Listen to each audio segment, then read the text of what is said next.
Music Not Diving is brought to you by Acid Nation, formerly AC55ID.com. Acid Nation is the new version of the service, which is basically the same with a few little tweaks. It is now completely free to use. It is the same fastest growing electronic music marketplace, ideal for labels, artists, and of course fans of music. If you want to listen to music, if you want to listen to podcasts, you can go over there. The streaming rate for both of those things is 1 cent per stream, which is pretty incredible, just about unheard of, especially for podcasters. That is completely unheard of. If you're doing vinyl as a label, they can help you with that. They've got their own pressing plant and they can fulfill vinyl orders on demand. That is also pretty amazing. Of course, the other amazing thing about them is that they're supporting this show. So head over to acidnation.com to check them out.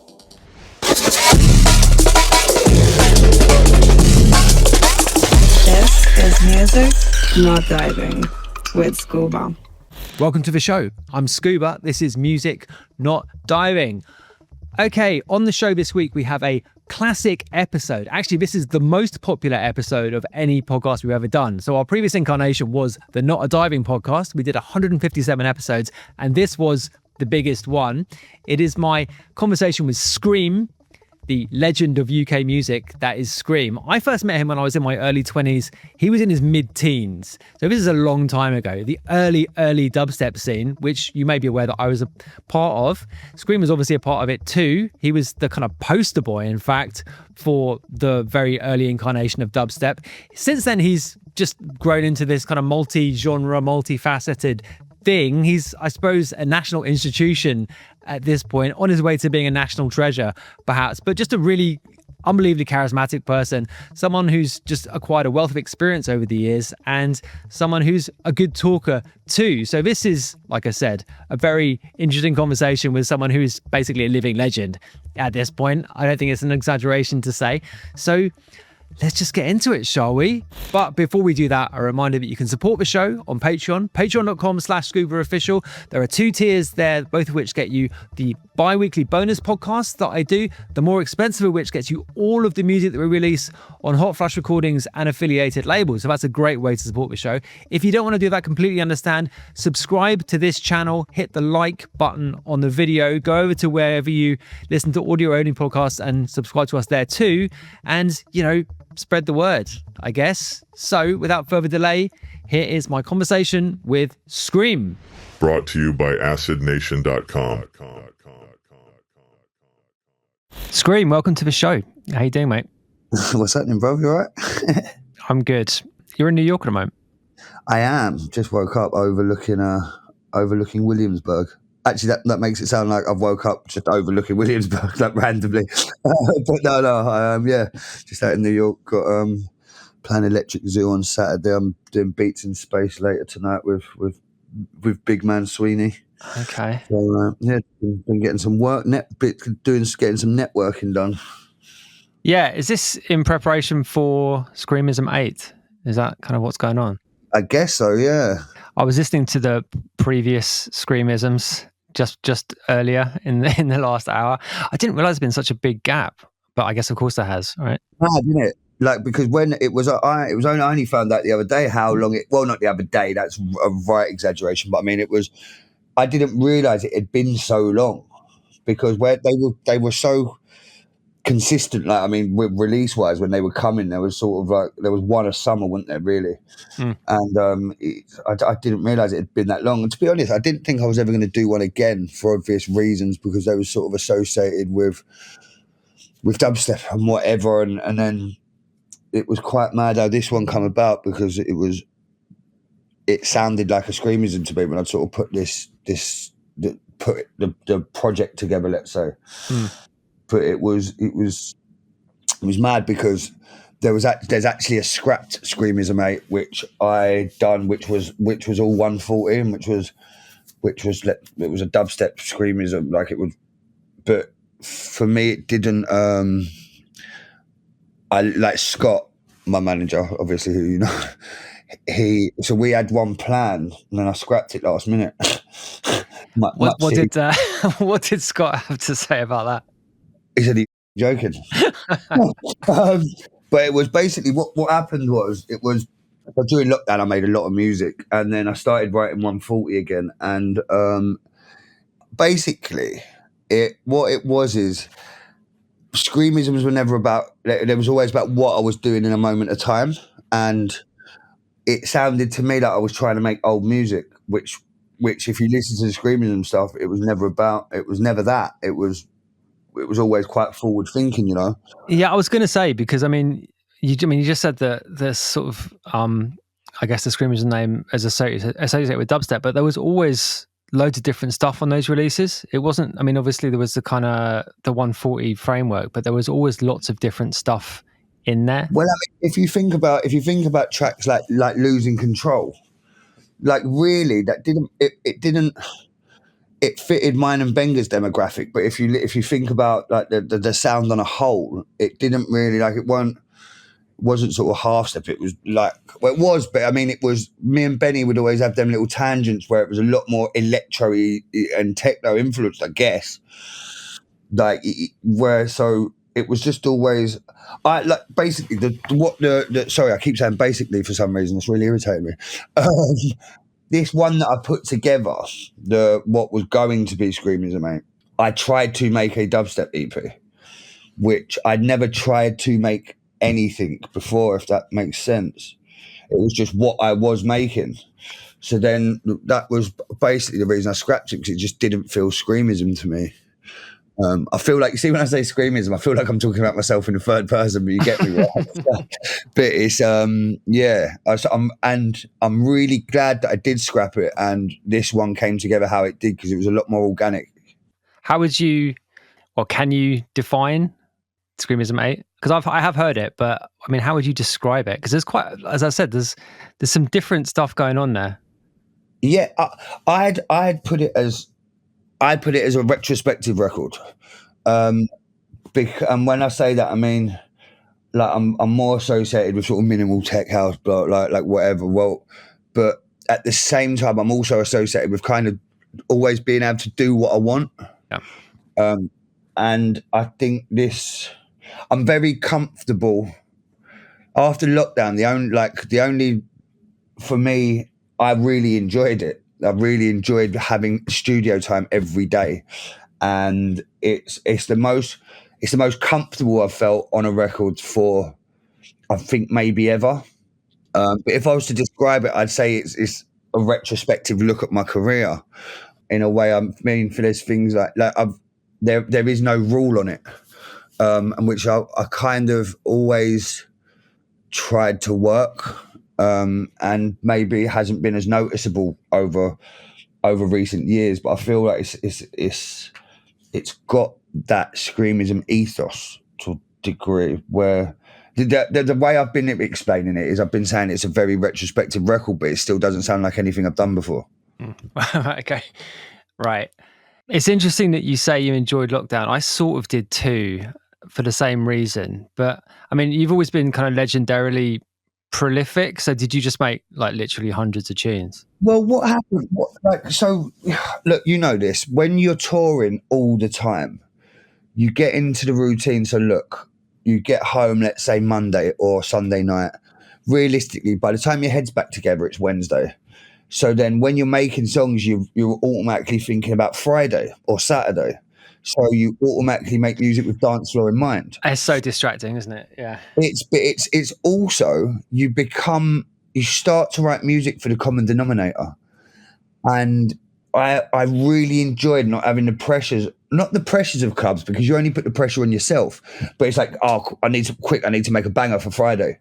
And then what that does is you write stuff quick, and as again, common denominator, that's not criticism to the common denominator. It's just how especially in this day and age of sort of Instagram and everything, and the way the crowds have changed, it's just the way I have to describe crowds is as common denominator, because you have a group of 10, maybe 2 of them are really into music, the other 8 are there to just be in the club.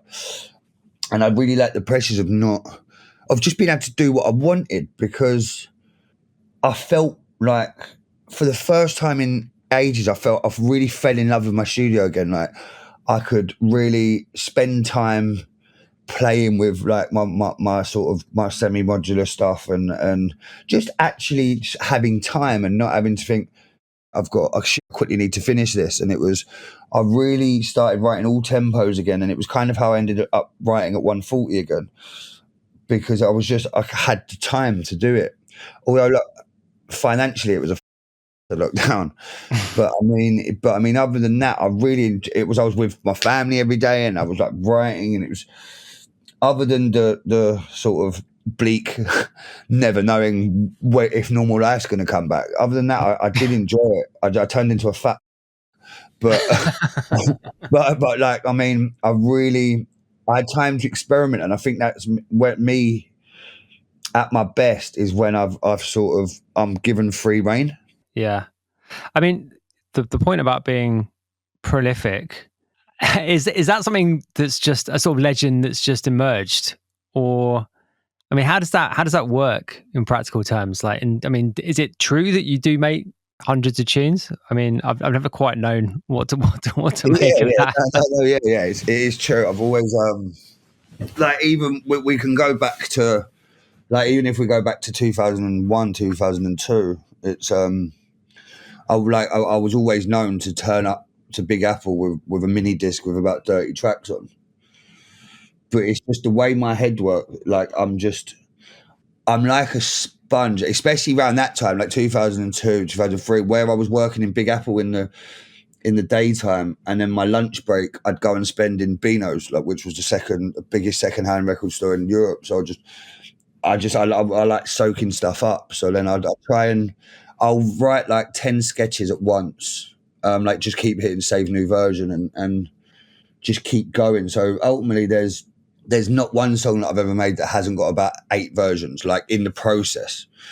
So I don't know if that's prolific. It's just the workflow. But I mean, I have been known to write a lot more than other people. I mean, what do you put that down to? Can you explain it at all? It's just searching for. So look, I've said this in interviews before, but when I sort of started school, and I didn't know what I wanted to do, and everyone sort of seemed like they knew what to do, even at 11 or 12. It was when I heard Sunships Try Me Out, and I'd never felt there's like a key change at the start. And I had this twinge. I was on the phone to a girl, and like this twinge for hearing the song. I was like, "What the fuck just happened?" And what it is I repeatedly work until I feel a similar feeling. So I'm constantly just hunting for that same vibe I felt the first time I'd heard that song, and it made me realise that I really like music. And I'm always sometimes it's a curse. Because I just don't. It can be dependent on mood. I will never find that feeling in a day. Yeah, I was just going to say, it sounds like almost like a compulsive thing. Yeah, definitely. Like, I've definitely got an impulsive streak. Yeah, it's like the cure of the cause. Yeah, you don't really know.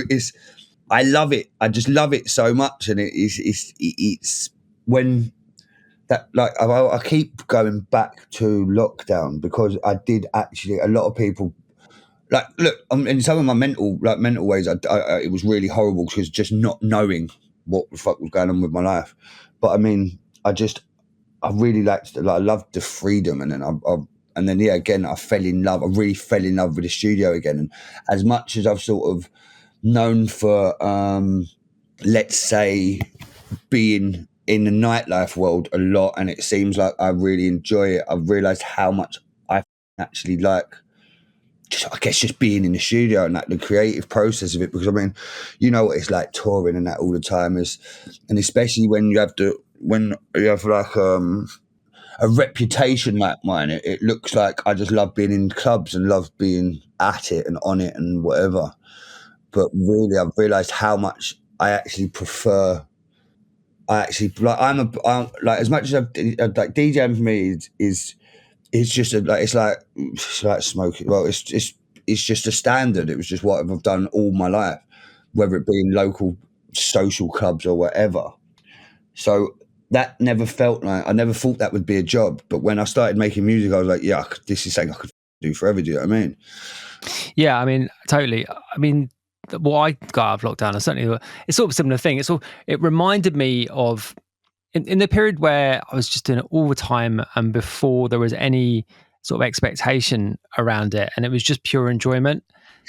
Amazing. The times when you're learning actually what you want to do with your life, I guess. Does that make sense? Where you finally found your calling or your thing. And did you, because I didn't really fully appreciate that how much that had kind of gone away from my sort of studio experience. Did you have that sort of thing too? I mean, it sort of dawned on me at some point during lockdown. I was like, I haven't had this much fun. Fun. Fun's the right word. Yeah.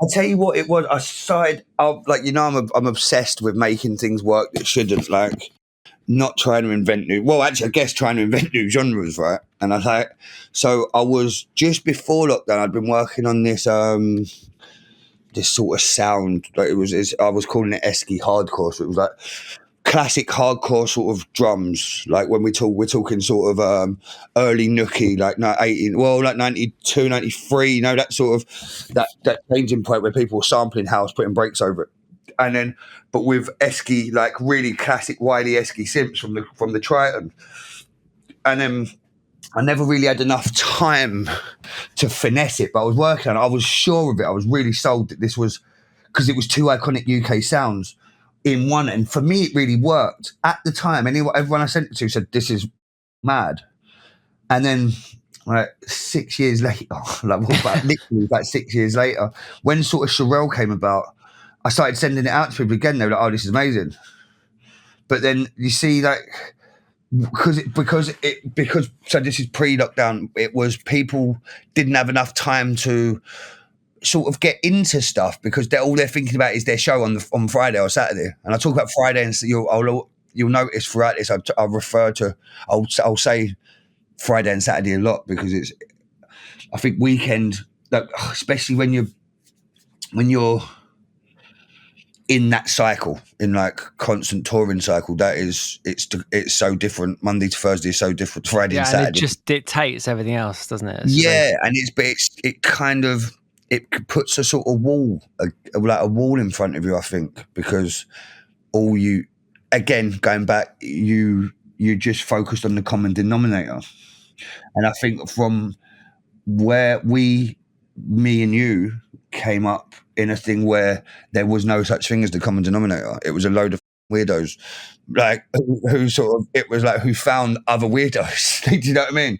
So because even the term common denominator I'd never have known then, because I didn't associate with the common denominator. We was literally the complete opposite.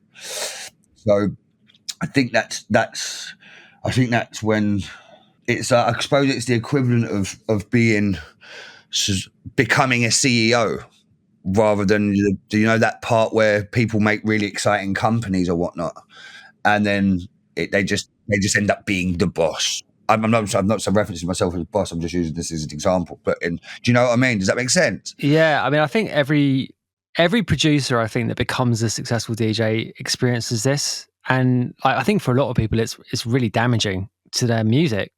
I think lots of producers who are great just lose their way because of that. I mean, it's the box. Yeah, it was. Like my second album, Outside the Box, and it was I think what we're talking about now is what I call the box, because it's that the early days when no one's interested in you, can do what the you like, and because you're just still finding either whether it be your sound or finding what tickles your fancy or whatever, and it's when there's no pressures because no one knows who the you are, so you've just got that experimenting time. And that for lockdown for me again, there was a point. So like I was doing the Esky hardcore. I went back to the Esky hardcore thing during lockdown. I was like, "Me, this is actually really good." And then, but I started doing things like merging Indian garage or like the thing is, when I hear myself talking about it, like when I've sort of said this to some people, they're like, "You've always done that." I'm like, well, I don't think I did for a period of time. Especially when I went from dubstep to sort of playing house and whatnot, I felt I was trying to conform into another world, which made me like listen to other people's tunes and try and make songs like that, which was also a thing that I'd never ever done. There's never a point where up until, I guess, maybe like the sort of early Cokie era. That was where I was like, but that, like, I always looked at that as creative competition with me and Cokie. It was like, who can make the biggest banger? But I mean, it still sounded like me. And I think when I started getting into house production, although, like, you remember, I sent you house tunes years ago. I remember that. I called it French House or something. It was like you were the only person I sent it to, but it was like a house song. But when I remember hearing it back, and it sounds like a PlayStation demo. But I mean, it was like going back to what we were talking about, like with the lockdown thing. I realised that. Like my songs and my production ain't always the best, but I'd always like to think that no matter what I'm writing, it sounds like me. Whether it be like it doesn't. I'm better when I don't conform to my surroundings. Yeah, I think that's. Well, I mean, I think people who make music which is sort of personal, and I mean, because I think in electronic music there's a lot of, there's a lot of by the numbers production which goes on, and there's a lot of production which is specifically trying to achieve a particular goal. I mean, usually a commercial goal, right? And I don't think anyone can accuse you of that. And I think anyone who is of that mindset, I mean, you're right. I mean, I think all your stuff sounds like you, and actually someone said this to me the other day, saying that, commenting on my stuff, and my sort of dabbling with different genres just sounds like me trying to do a different genre, and that's a bit of a backhanded compliment, but I think that's the same sort of thing with your stuff. Yeah, do you know what? I wouldn't know how to take that. yeah, but you can kind of see what they're getting at, right? I mean, cool. If you, it still sounds like you. It still sounds like you. Exactly. Yeah. Well, do you know the other thing is technology plays a big part in how music is now, because look, if we're talking like Ableton templates, preset packs, etc., I think everybody, like, I think if you get into tech house, you want to make tech house, whereas I think because it's there, it's a lot easier. And look, the previous generation of producers would have said this about me and Benny using a PlayStation and things, but it's just moving with technology. But I mean, the limitations were great. Like, I mean, when we was using the PlayStation, it was like 2-second sampling, which then I suppose you could go back to like early Akai days where it was you had a 3-second sampling or whatnot. But I mean, I think where there's so much more money in dance music, I hate that term, dance music, but do you know what I mean? It's people know sort of have a slight idea of what they want to do, rather as I think a lot of people miss out on this creative phase where I always felt I didn't know what I wanted to make. I just know that I really enjoyed it, and that I really enjoyed experimenting. Whereas now, if, like, say, for example, you buy an Ableton template, your arrangement, everything's there set out. So, and then you've got the same channels, like effects chains, and then whoever buys that has got the same effects chain, because if you're buying an effects chain, ultimately you're not really even checking the effects chain and actually learning it and going through it. There's just absolutely. I sound like I'm rambling, but no, not at all. I mean, I've often asked myself, I think particularly recently, whether it's too easy now to make stuff which is okay. I said kind of good enough. And I think it's particularly true with. Well, I mean, tech house is a bit of it's an unfortunate, it's a kind of horse that gets beaten. Do you know what I mean? But But the thing is, look, the term tech house to me is floor plan. So I will still, I still openly use the term in a non-derogative way. Like for me, that beauty, that spot, like floor plan is the I think the GOAT example. Yeah, absolutely. Tech house. But then even you go back to Eddie Richard, that was tech house, right? Sure. Yeah, I mean, it didn't used to have quite the same connotations it does now. But I mean, you brought up the Ableton tech house is such a kind of like typical kind of entry level music tech thing, but it's so easy to achieve, right? And I just wonder whether that no identity. There's no identity. Right. That's the thing. And I think what you find is, look, if I go through I don't really, like, I used to be renowned for always giving feedback on promos and going through every promo, but I mean, at the moment, it's impossible. It's impossible because you get on, like, they all, I find it really blows my mind that how many mixdowns from different sources all sound the same. Yeah. And then the thing is, I'm like, I try and like achieve a mixdown to like to get in to see if I can do it to make it sound like that, and I can't. And then I downloaded an Ableton template just to do like a test, and it sounded like everything fucking else. I listened to my promo, it really twisted my head. I was like, what the because I thought there was a higher quality of sort of standard mixdown, which mixdown have never been my friend. So it was like I started thinking, man, all these kids are like really good now, and then I realised it's actually look. That's not actually that. I could sound like a right arse saying that, but what I mean is, it's you can have a really easy entry level and sounds better than people who've been doing it forever. Yeah, that's what I mean. Absolutely. I mean, what do you think that having that available to you? Because I mean, you started when you were obviously really, really young. And I guess part of it, I mean, I was pretty young as well, to be fair, when I started, but part of it was just like, it was almost like a video game aspect to it. Have you ever been young? I don't ever remember you being young. Well, I mean, I've never been younger than you. That's true. Do you know the worst thing, Terry, just on touching an age, you know how horrible it is now that I'm not the youngest and I'm starting to become the oldest in the room. It's really strange feeling for me. But how do you think it would have been? Well, what do you think would have been different for you? When I listen back to old things, like I always resented that, like my mum and dad tried to get me into the piano when I was younger, and as I've got older, I resent being a young idiot and thinking people would think I'm a geek and whatever. Yeah. But then at the same time, I wouldn't have made the songs I made because I've become obsessed with imperfections, making things beautiful. And I think that's what gives things charm. Even like with people, it's the same with people. Their imperfections can be like, say someone's a bit daft. It's like, oh, you go up, like, but it's their character. And I think there's a lot of music's lost character. And I don't like things sounding perfect. Like in it, I think everything sounds it's you're starting at 40% rather than 0, which is great.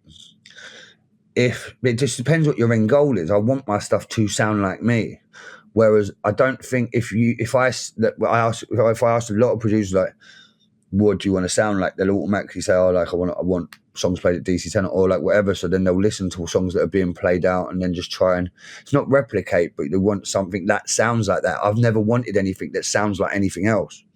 And it's taken me, honestly, it's taken me 22 years, but I've been producing for longer than that. But I mean, I've only got to the point now where I can hear what I want to do in my head and get it out, which is, I never thought that would be possible. Like I used to dream about songs and shit, wake up and try and recreate it, and it just wouldn't work.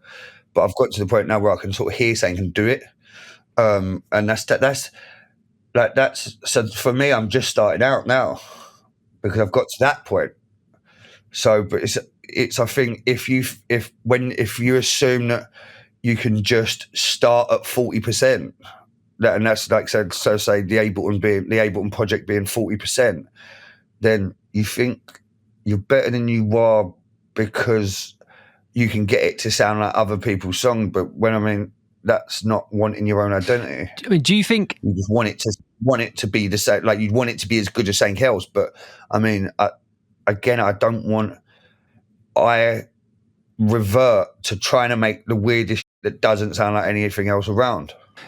Do you think if those tools had been available to you when at the very, very start, that it would have changed how you developed in a significant kind of a way? Yeah, 100%, without a shadow of a doubt. Because I mean, see, all of us, and when I say us, I mean that early post-garage, pre-dubstep sort of thing, your identity was a very big thing. So like, look, it was me and Benny, there was like hot flush lot, and then there was you sort of had your slaughter mobs, then that distance, and we came through a time of, look, you remember what it was like going, like getting your CD ready for Forward and whatever, and it was like it wasn't okay to sound like someone else, and it become a thing. So look, it started off the Croydon thing, but I mean, there was definitely specific sounds, like I suppose before the Bristol sort of sound, but there was like Slaughter Mob from West, you from North. Well, you was North, weren't you? Yeah, and then so you had, but there was like there was like 5 pockets of sound, but it was like each person individual. It weren't like necessarily crews, and it was you had to stand out, I guess. But that was what makes that early part so exciting. When you actually listen back to it, it was like, look, think of the first Dubstep wars. Every person, no one sounded like the one before. And that was the whole point. It was like you had to find your own thing, and that was what made it exciting. But then exciting now is having a tune that's playable and gets you gigs. Yeah. Because ultimately now is you can't really, I don't know many people who earn money out of making music. And then because of things like Instagram, it's all about, everything's about earning money and being able to be flash or being able to like be perceived as successful. Whereas success for me is like them early, like being successful for me was having a song played out on a Wednesday at Forward, or that was, I thought I'd made it then. And it was a different end game for me than I think a lot of people have got now. It was there was a much less obvious path, and like you say, like, which just means like your expectations or your parameters for success are just that much lower. That's it. But it's like, I don't even want to say lower though. Do you know what I mean? It's just different. The thing is, success now is dictated by somebody else. So whether it be like look, we'll get into this at some point, but I detest Instagram. I seriously detest it, and I'll tell you why later in the conversation, because I don't really need to get into it right now. But success for me, right, is getting a letter from a bailiff and being able to pay it. That's success for me, right? Like just being able to but like just what I mean is just being able to do what you're doing and sort of be happy and be able to be able to just not like just be able to keep yourself doing what you want to do rather than having to do something you don't. Like that's a success for me. Like especially like when you see people say running themselves into the ground and like working their ass off. Like I mean, like I'm not talking about music industry. I'm just being in life. I mean, I'll always feel successful just being able to have a job that I love. You know, like I ain't bothered about my Instagram is majority of late night drunken audio clips of like that's just being able to do that to me is successful. I couldn't give a fuck about videos of when people are constantly posting videos on private jets or that's not success for me. Success for me is just being able to do what I do. Do you know what I mean? And that's because it was. I still believe it's the way I come up into it. It was. I believed that I didn't think you could get paid for DJing. Like, I remember someone telling me that EZ earned £1,000 for a gig, and I was like, "Off, you're having an absolute wind up here. £1,000? Are you joking?" And then, obviously, when you get later in sort of thing, you know, that £1,000 really is fuck all. Like on a scale of DJ, what you can earn. But I mean, like success for me was having a song played at Velvet Rooms. Like I thought I cracked it then. So, but then now what's classed as success now is an unachievable goal. Like it's like sort of Kardashian area, Andrew like Tate, and it's like it's this level of like insane, obnoxious richness. It's not really. It's. I'm not saying it's unachievable, but I mean it's not. It's not realistic. It's definitely not the common denominator. Do you know what I'm saying? Yeah. I mean, okay, so certainly when I started playing house and sort of getting involved in that kind of a world, it was a pretty eye-opening experience, I have to say, in terms of what you've just been describing. Actually, obviously, it's ramped up quite a lot in the sort of 10 or so years since then. But it was very, very obviously different to the early dubstep scene is an extreme example, but like mainstream house and techno is a different world financially and just in terms of like the kind of global exposure you get. When you moved over, like I'm guessing you must have had a similar sort of psychological journey there. Like, were you? Well, during the period of like what I had a extreme block, because what happened was, so I'd been working on the transitional stage, so I started changing tempos. I was making sure that people was aware that I was changing tempos in my set. So whether it be going from a dubstep song to a Mumbaton song, then being able to go up from 110 to sort of, let's say, Bodica Mercy, I was making that. Even when I was playing back to about Benny, I'd be like, look, give me I want a 30-minute section where I can get. So I was slowly easing people into me playing different tempos. And what happened was that was all going amazingly swimmingly. And then the Dubstep is Dead headline came out in the Daily Star or whatever it was. And like, sorry, it really still infuriates me as Dan. If I ever see the journalist, I will give him a slap, right? It's everything, because then I had to stop and constantly answer the same question about like telling people I didn't say that. You remember that? You remember? Everyone remembers it, but I was really. It would have gone so much smoother. Like, I mean, look, realistically, like, I've had quite a smooth. Like publicly, it would be classed as a smooth transition, but I mean, it took a year longer than it should have done because I was ended up in that constantly answering the same question about why did you say that? Why did you say W instead? I was like, never. I was like, anyone was there at that point. I was in a room with Mallard, plastician, like loads of people, so no one ever heard me say that. And I became. It was literally. I felt like I took a year out of the path that I was moving to end up answering the same boring question. But I mean, where I worked in Big Apple. Like and my brother played house, and I like artwork, and everyone obviously did Bobby Blanco, Mickey Moto. I was like the bit a lot of people forget is I've worked in a record shop from when I was about 12, so I was never. It was even like if we go back to garage. I mean, like Grant Nelson, like Nice and Ripe and everything. That to me, that's house, really. Yeah, absolutely. I mean, forgetting about New York house, I guess. Right. I mean, but forgetting about the music for a moment, just in terms of the way that scene is in comparison, Yeah, like well, look. So this prime example, I don't remember anyone in early dubstep days having a tour manager, right? Right. Yeah. I mean, that's a good illustration, right? And then because I remember being out and like the first sort of person I knew with a tour manager was Jamie Jones, right? And it almost become like a trend thing. Oh, Jamie's got one. Well, I've got to get one. Not me. I don't mean me. I mean, but it's anyone around us. Because then there was an influx in having a tour manager, and I was like, in my head, I was always just like, but you're turning up to a club with decks all set up. And I'm like, I don't get it. Like, it was only later. Doing the Magnetic Man project that I actually learned what a tour manager's role is and what they're meant to do, and what a good one does and a bad one doesn't.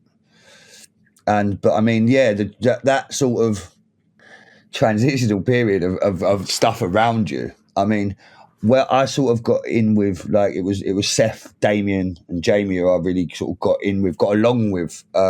So they were still a bit. It was sort of that Ket House era. Do you know, like sort of early Hot Creations, early Paradise. So the crew I got in with reminded me of people I grew up with, but on a personal level rather so than like scene level. So I sort of got in with people and attitudes that I sort of were familiar with. But then when you sort of get into I'm not going to mention names actually because it end up causing me grief. But I mean, the people from the superstar DJ era, which like I'm talking early, oh fuck, I don't want to like that superstar DJ era from the late 90s, Right. people who worked with like rap, like hip hop stars and whatever, like which wasn't normal, that era, which turned out to be the seediest era ever.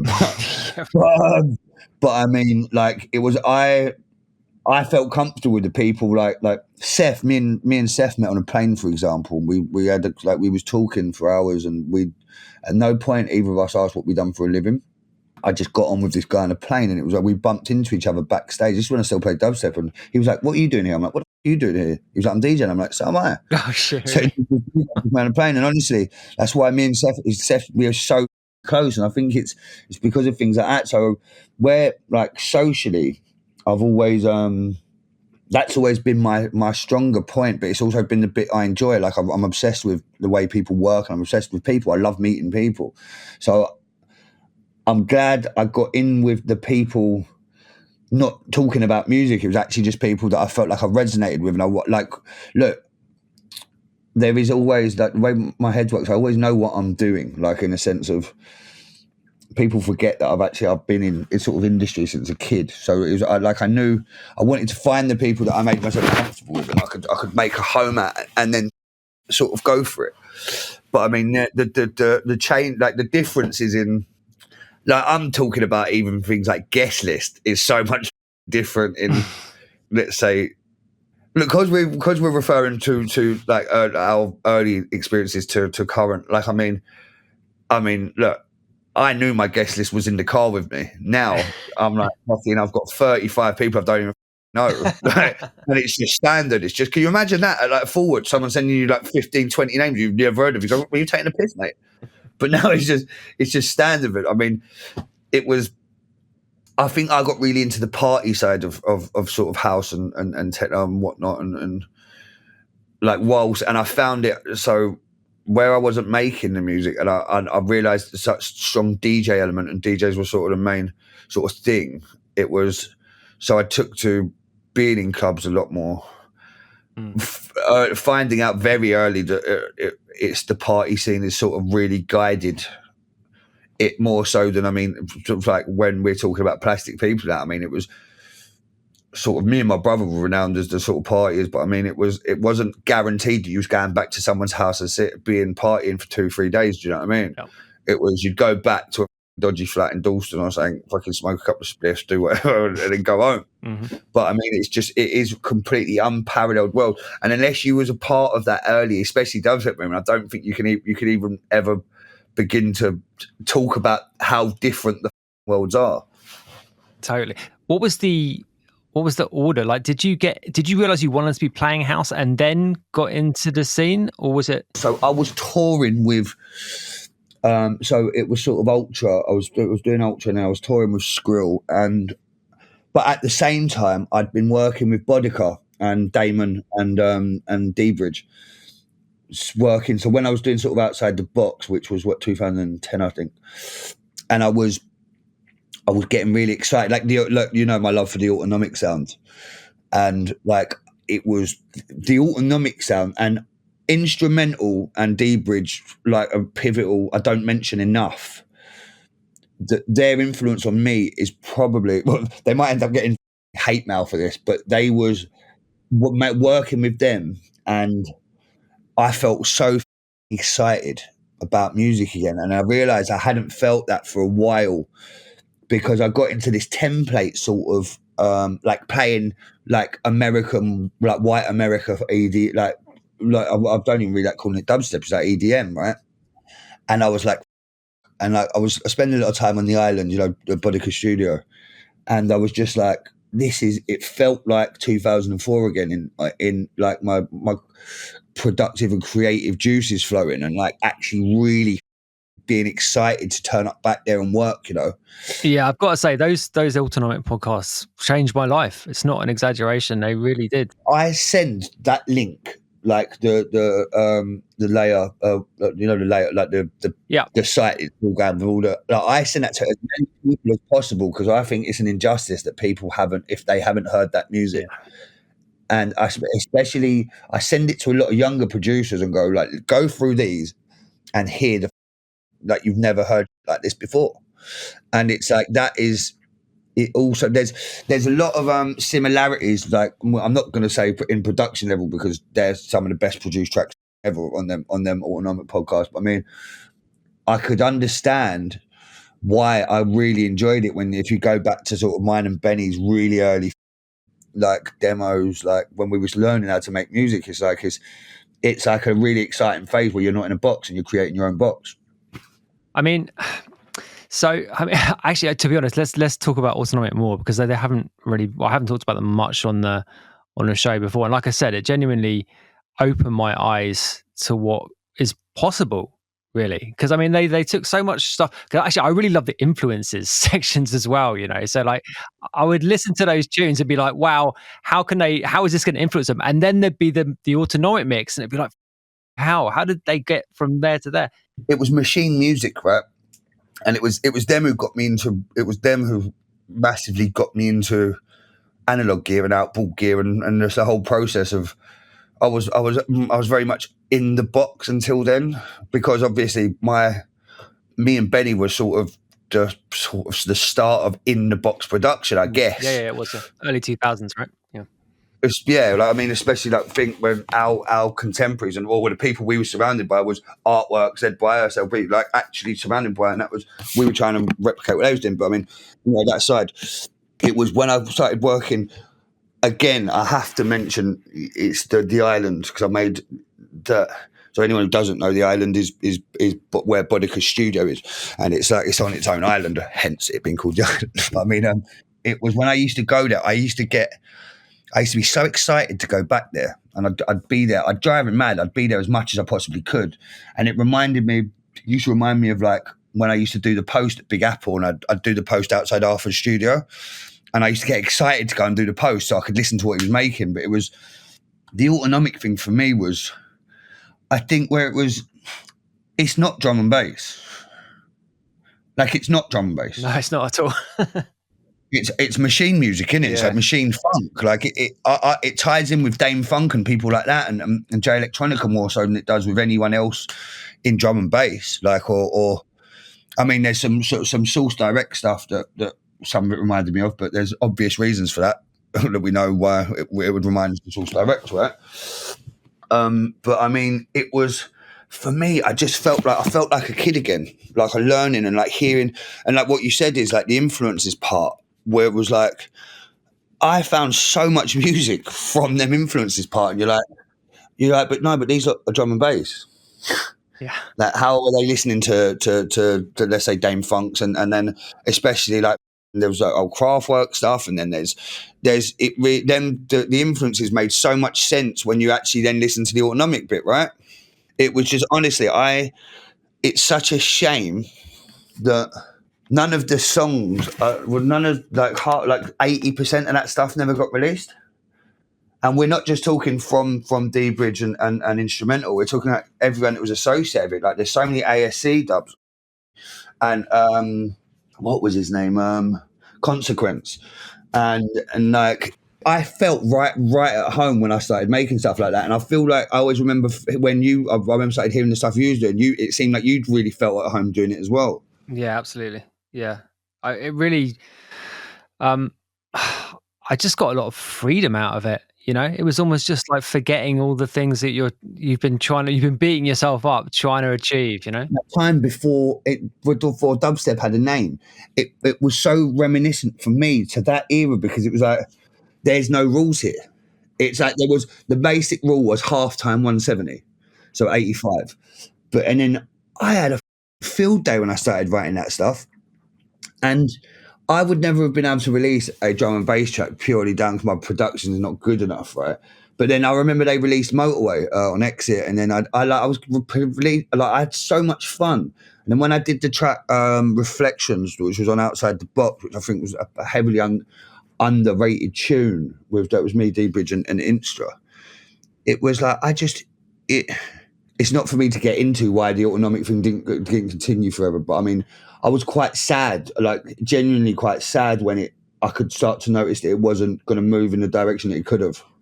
Yeah, I mean, I think basically, and actually kind of going back going back to like the house stuff, and the way, kids and people coming through think about their careers now, it's all geared towards what's going to work in a club. And the thing about the Autonomic stuff is that it was tough to make it work in a club. Like when we booked Al Bodica and we booked D-Bridge for Substance a couple of times, and I loved the music so much, but it was just difficult to get people to dance to it. and I think that was basically the reason. Well, not the only reason, but I think it was a big kind of headwind in developing that stuff, out of their sort of studios. But I guess that's the nature of the beast, right? Unfortunately. Yeah, it's the nature of the beast. But the annoying thing is now, like, someone's a lot less influential who will be classed as cool will play a song from back then and be classed as a game changer, and it's like, you joking? like you expect, like, really, like, we've really tried to push this, and like then somebody ended up taking the clout for it, but it never actually, this is electronic music for as long as I can remember, but someone would end up taking the fame for that without actually giving a nod back to the people who've done it. And I think that there's probably about 4 episodes on shit like that we could talk about. But that's very much dance music. That is a lot way it rolls a lot of the time, right? Totally. So, okay, anyone who's following you will know that you're sober now. Yes. Which is well, I mean, to be honest, like, this is definitely something I want to talk about, because I mean, a big part of your story is the perception of you as a party guy, and I know this is something which frustrates you to an extent, but it's obviously something you've also played up to an extent too. Well, look, I was talking. Who was I talking to about this? Look, the sober thing, right, is I'm not getting any younger, right? And I let a couple of stuff I'm not going to delve into because it involves other people that I can't speak on behalf of. But I let a couple of things slip, but I acknowledged that happened, and then I was like, I'm just going to have a break for a bit, because I sort of sat there and thought, I haven't had a break since I was about 16, right? So. Also, a lot of people now, because there's a whole generation of kids who don't know me from Skream and Benga or from early times, but people forget that when, especially like the Animac Present sort of era, when we like Magnetic Man sort of era, and me and Benga were sold on turning up and causing a riot. Yeah, we were sold on that, and I don't give a what anyone says. Like, before cancel culture and everything, we were classed, we were sold on being rock stars, and people encouraged us to go and do mad. But what did you think about that at the time? Great. Yeah. We could get away with anything. It was the worst stuff we've done. It was like the more praise you got. But the thing was, I listened. I acknowledged it then. I knew it was happening, but I was like, I've always been pretty lively. Do you know what I mean? It was. I was like, you lot don't know what you're getting yourselves in for. I'm like, you want to see carnage called? I'm like, I'll show you carnage. Like, look what happened at Benicassim when the stage was collapsing. We caused the stage invasion. Like, we got banned from Benicassim. Me and Benga got attacked by the security. Okay, hang on a second. Can you tell that story in some detail, actually? Because I did have that on my list of things to ask you about. Start at the beginning, yeah. Right, so we were at Benicassim, and we was there for a Magnetic Man show. It was like, in context, you have to look at it like, we were headlining alongside Arctic Monkeys, so Magnetic Man was a big deal. Like, people forget that we would have had a #1 album if it wasn't for Cliff Richard and Robbie Williams. So, like, that's how big we were in context. Like, so we've turned up to Benicassim one night, like, it was when we was touring, like, on tour buses. So we did Magnetic Man, went really well, and then they gave me and Benga a 3-hour set. And a 3-hour set playing dubstep was sort of kind of unheard of at a festival. But we'd been at the festival since about 12. Like, when you're doing that live touring sort of thing, you're there all day. And, well, look, I knew it was going to go a different way than it should have, when I bet Benga £1,000 that he wouldn't streak naked during Temper Trap. I remember Temper Trap, like the New Zealand like indie band. And the next thing, all I just see is the whites of Benga's feet, soles of his feet running across the stage. It's online somewhere. Have a look. It's on YouTube or something. But Benga's streaking naked. I was like, he's only gone and done it. And this was at about 5 o'clock. Our Magnetic Man set weren't till about 9, and we'd been there since 12 in the afternoon, right? So then add Pokes to the mix, and we're all on one, like proper on one. So by the time we've done the Skream and Benga set, we are flying. Like, we're flying. And my bit used to be when I could see carnage ensue, I'd do everything to make it 10 times worse. So when security is saying stop, I'm literally on the mic. So like we were renowned for doing stage invasions. So like getting everyone up and then do like play Killing in the Name of, just to make people go that bit madder. And so this happened. I didn't realise that Benicassim is a really Brits abroad festival, because you're in a beautiful part of Spain. I mean, in the middle of nowhere, you don't expect there to be so many Brits. But then later on, I'd learned that it was very much sold. So like in college, like, you know, packages, like travel packages and like that. So anyway, look, there's only so much I can describe this. You have to, anyone listens, you have to check out, just type in Skream and Benicassim. But I didn't realise how many people would get on stage, and it got really out of control. There was like people pissing up the speakers and just being really token Brit, right? And then rather than sort of getting on the mic and saying, look, come on guys, like let's have a good night, we just encouraged it so much so when you watch the video, you'll see that the table with the decks on was collapsed. Artwork's carrying it while I'm openly encouraging people to go madder. And Benga's like, I think there's even a point where Benga's like, what the like, this is kind of mad. The stage was going to collapse. And it was basically me and Benny thought we were funny as we've walked off. So like it just got too much. We realised that the thing was being shut down.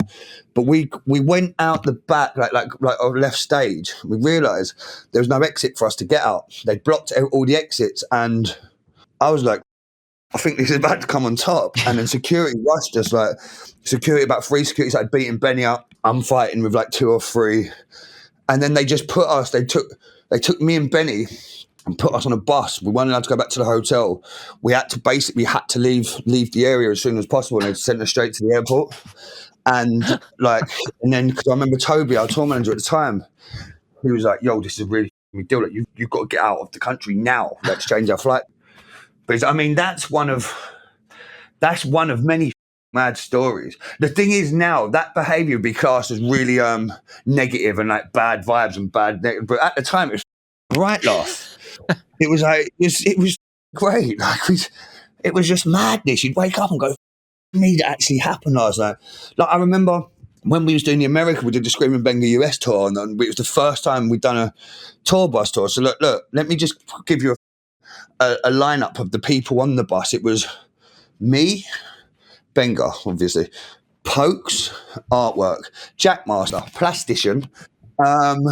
Who else? I think that was it. Oh, and my brother. Right. And I remember. Do you remember a producer called Alvin Risk? No. He was sort of Skrillex's protege, but Skrillex was like, "Yo, can you do me a favour and can you let this boy do through like the early sets on your tour?" I was like, because look, me and Skrillex, we used to do each other a lot of favours. I was like, yeah, cool. I didn't realise that the boy had gone sober, and he was like, he's turned up the same day my brother's turned up in San Francisco. He lasted about 45 minutes before he left. I can't do it. I can't be around these people. And then, do you know, that was the same tour where our tour bus set on fire in Chicago. Right. So there was me and Benga headlining with Feed Me. We did like a joint show at a really big venue I think it was Congress Theatre or something like that. Basically, we're partying on the bus after, because the tour bus driver is only allowed to drive like a legal amount of hours. So like there was many nights we'd be parked up and we'd just have a party, right? And then Pokes has got off to have a cigarette, and he's come back on the bus, and he's tapped me and like sort of like leant into my ear and gone, "There's smoke coming from out of the bus." And I'm like, "What?" So what are you talking about? I didn't listen to him, so we've carried on partying. He's gone, "Mate," and then he's told Toby, the tour manager, he's like, "Everyone's got to get off the bus. The bus is on fire." The bus was in full flames. Yeah, this is one of the most iconic stories. I'm most funny. So the Chicago Police Department, they're trying to put the bus out, and Jack, my brother, has gone, wait, I need to get on the bus. So we're thinking, shit, he's left his passport or his laptop, because we were told to leave everything on there, but obviously everyone grabbed their like main things they needed. Yeah. So I'm like, shit, it must be something important, because the bus is in flames. Like I'm talking, a tour bus goes up and down, I think it's about 4 minutes. Like My brother's come off, yeah. Bear in mind, he had a double denim outfit on as well. And he's come off with a bottle of red wine. Well, none of us could believe it. And we were all like going, whoa. The Chicago Fire Department are looking at us like, what the are these lot about? Do you know what? If I'm just going to go through some actual stories that still to this day like make me laugh. Please do. So another good one. I was at Creamfields, I think it was. And it was around the time of Skrillex's Benny Benassi cinema remix. And Benny Benassi was playing. Like, no one really knew Skrill in England yet, so he was rolling with me. He didn't know I'd been out for like about 4 days or so. So I'm walking around Creamfields. Benny Benassi's played a dubstep thing on stage. I've walked up and pressed stop and like rewinded it. And he's gone, what the who is this guy? Who's this guy? Suddenly Skrillex is going, Ollie, man, what are you doing? For those that don't know, that was a totally acceptable part of the early dubstep scene. You could do your own rewinds. But I said to Benny Benassi, I said, if you're going to come to England and play dubstep, I said, play it proper. And walked up, right? And at this point, I was on one anyway, but like... A lot of people don't realise I was banned from nearly every festival in the UK before I was 21. And you can ask like Richard McGuinness from the Wales Project, this is true because a lot of them was his festivals and he's a good mate of mine. So there was it would be classed as negative like moods now, but I mean we were sold on it. It was like people let us get away with fucking murder, really. Like, but in hindsight, we didn't do stuff like I was banned like at Creamfields one time. I nearly killed about 1,000 people because I didn't realise underneath the stage was full of petrol and gas. What? And I did a stage invasion. And like this is how fucked I was. It was a BBC stage, and I forgot that I worked for BBC at the time. Got everyone on stage, and literally the stage was bowing, and it was literally going to collapse. I didn't know it was Skrillex played before me. I didn't realise because I weren't used to pyro and shit like that, so I didn't realise underneath the stage was canisters and things. Oh, God. And like, I remember like just causing carnage, like, and everyone's got on, but they was like literally the stage is going to collapse. And then I was that gone that I forgot that I worked for the BBC, and I remember getting this phone call from the head of BBC at the time going, "Can you come in, please?" And it was all live, like it was wild. But I mean, look, you give a young boy loads of money and encourage them to be wild. They forget where they don't realise where I'm like, not where I'm from as in Croydon, but I mean I'm from like a sort of a mad life. Do you know what I mean? So it's like you go like you debate and you go like, this not for real. And I mean that as promoters, I mean that as agents and whatever. And you're like, you lot don't realise what mad is. And there's bits of mad. There's some things I can't talk about in this day and age. Nothing. When I say that, I don't mean anything. Yeah. In a sexual terms or anything like that. But what I mean is, I wouldn't be able to explain to sort of the modern day younger, see, I don't say woke or whatever because I don't believe in woke, but I mean it wouldn't compute in some people's heads like the way we used to cause carnage, because now people would look at it as negative. At the time, it was exciting for the crowd or for me, like for us. It was quite exciting for everyone. It was like new rock stars. Do you know what I mean? It's funny that, isn't it? Because I think you're totally right. There just doesn't seem to be that. It's not that expectation at all. Because I mean, I think like absolutely. As you said, you were sort of marketed in that kind of a way, but it was actually, totally made sense too. And obviously, sorry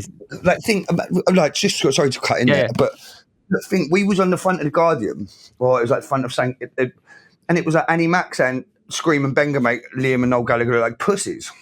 Right. So if that's not promo, I don't know what is. Yeah. Like you wouldn't get away with putting that because it would be negative connotations and encouraging drug taking and drinking. Like there's a lot of things are a lot more overthought now because who you're going to upset. But I mean, that's just one example of many where it's that thing. We was encouraged to be like that, and we never got told off. Sorry, that sounds so childish, told off. But I mean, you know what I'm saying? Understandable though, yeah. We never got in trouble. So what I mean is, it was normal. Why would we think any different? Well, I mean, I remember shit started to change. Shit started to change when we got a phone call, and it was like, you need public liability insurance ASAP. Like, we broke people's legs, broke people's noses by accident. Like, but people kept that information away from us because they didn't want us to like if someone would have told us you crowd surfed, you jumped off a 20-foot speaker last night and broke a girl's nose, and then she fell and broke her leg. People didn't tell us that. We found that out like later on in time. I mean, I guess we wouldn't have been okay with it. Do you know what I'm saying? Sure. I mean, absolutely. I mean, as you said, like, it's part of the brand that was being built around you, I guess. Do you know what I mean? And you're not always party to that, right? It's not always, you don't always get a say in that stuff. No, but it's like, we were like, not like, I should never really group like, I've been wild since I was young, right? Like this going back to when I was like fucking like 9, 10, 11, like, but I mean, like, I always knew what was going on, but you see, like, Benga had to sort of act like he thought something was not like all this stuff was normal, and it weren't. Like, when I think about it now, there was mad behaviour, but I mean, it wasn't classed as mad behaviour then. But when I actually think about it now, and like, you grow up and like you actually think about different things, especially like, obviously what Benny went through after, you like, it was actually really like mental times. It was modern day equivalent of like when you think of like Ozzy Osbourne and stuff like that. Like, there was some going, like, really mad things going on, but it was, I always knew that it was mad, but I just buzzed off it. But I mean, when you look at people who weren't from the sort of mad surroundings I grew up in, it's like, me, that was actually mad, like insane. I haven't heard of stories even slightly similar since then. I mean, was there ever I mean, I think the answer to this question is going to be no, but was there ever a point where you started to resent it a little bit in terms of being presented in that kind of a way? I mean, no, because I liked party life, like, and I still do. I like. It's not, that's not to do with the drugs and whatever side of it. That's to do with I like. I grew up in pubs, and I grew up in, like, I like that, like, boisterous sort of meeting new people, like, in every city, and like, I like social side of it. I really enjoy, and that was ultimately where I really enjoyed, like, industry, not necessarily industry, but, you know, like, meeting people. I'm obsessed with the way the brain works, and I'm obsessed with people, and so I really enjoyed, like, the carnage bits where it was like comedy sketches for me. It was like, oh yeah, like, let's go, I'll watch this stuff, blah blah blah. But I mean, I really enjoyed that side of it, like, almost as much as I enjoyed making music, right? And that's sort of saying like, I really enjoyed it. But I mean, I suppose if a psychiatrist was here with pen and paper, they'd be like, what the but I mean, it's I mean, it's sort of, I mean, it's in a sense, I never thought it was too much, right? But I suppose I understand why. I ended up making 6 tour managers leave during the Magnetic Man era. Like, I'm a fucker. Like, I'm just wondering though, like, I mean, to what extent are these two things two sides of the same coin? Because I mean, as you described, you know, what you get out of the studio, what you love about the studio is almost a compulsive thing, right? And, you know, partying. I see where you're going. Yeah. I mean, I'm amateur psychologizing here, but you see what you see where I'm. That's a proper term. It's not even a word, I don't think. I just made that up. But I love it. But do you think there's anything in that? I mean, do you recognize that in yourself at all? Like, I guess so. Like, I think now, like, it's definitely they definitely all have something in common. Do you know what I'm saying? I think it's like like, I don't want to delve into like sort of my family stuff doing too much, but I mean, there's definitely some sort of escapism there in all of it. You know, like, there's like, bear in mind, I was bullied at school. I was like, I didn't have the greatest when I was younger. Even when I started making music, I was still going through shit at school and stuff like that. So I mean, I suppose when you sort of, by the time I'd left school, I was known name. So I guess it was like, you just, yeah. I mean, that's always blown my mind about you, and I don't even know how to ask it as a question, because I mean, you know, asking someone about something that they don't know any alternative to, but it's got to be, I mean, a completely It's what's a unique experience, isn't it? I suppose. I've been in clubs nearly every weekend since I was about 15. Right. And I'm. That's not an exaggeration. You know that for a fact. Yeah. Absolutely. So it's like, to be fair, I've done pretty well to even like mentally still be standing, really, like in some way, because another thing with lockdown, like going back to lockdown, was I realised that I had Peter Pan syndrome. Right. And like, do you know what I mean when I say Peter Pan syndrome? See, like the adult who never grew up, and like basic things like ringing a mortgage company and doing things like that are basic parts of other people's lives is just something you learn growing up. I realised I'd never had to do, and it was a real sobering feeling. It was really horrible, and I felt like I didn't know how to be an adult. And there's multiple factors here, and it's like that's people around me made me never have to worry about anything and just concentrate on my music and whatever. But having kids, and I was like everybody was during lockdown, so I was like, I didn't have anyone to do all this for me, and I was like, generally don't know how to call Thames Water and talk about there's an issue, or ring the mortgage company, explain, try and like actually be an adult. It was really horrid. But it's mad, this, because you just like look, and like this isn't aimed at anyone in particular, but I mean, when money stops coming in, you realise how many people disappear. Right. And I was like, and I actually felt a bit like a loser, because I was like, I'm meant to be like looking after my family, and you're like, I don't even know, like, what do I even say when like the mortgage company answers the phone, or water bill company answers, you know what I mean? Like all them sort of things, I didn't know how to talk to them. I can talk to anyone in a nightclub, but I mean, actually dealing with people on an all-day basis really freaked me out. Yeah. So, I mean, you've got 2 kids, right? Yeah. When did you have your first? So it would have been, I judge it by a song, what song come out at the time. My son's 12 now, my daughter's 4. Okay, so 2011. Okay, 2011 was kind of like right in the middle of it for you, right? Because that was the middle of Magnet. There was a lot going on. Yeah, there was a lot going on. There was that, and then it was sort of the Dubstep's dead time, and then it was also like, finding out that my missus was pregnant. I had to start. I weren't paying tax up until that point. Right. And it's still something that goes on now. It's still bothering me now.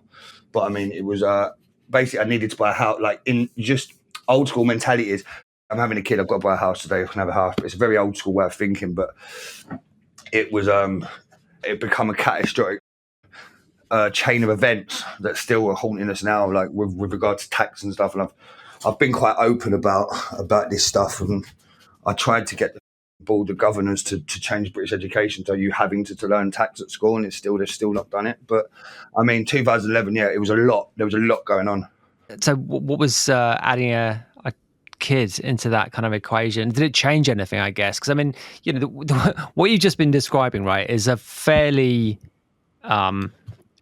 unrelenting schedule of, well, I mean, carnage was your word, right? Yeah, and so it's chaos, carnage, but then all of a sudden, it's like, oh, right, you've got to stop that now, and you're like, well, what are you talking about? Like, ultimately, does that make sense? Like, no one told me to stop it, but it's like it's just a moral thing. You're like, I can't roll like this. Like, I'm going to be a parent, and it's like it's a big thing. I know the importance of parents. Like, I was luckily, I know this sounds terribly, almost terribly sad, but I was one of the only people in my area with a mum and dad. Like a solid foundation, you know.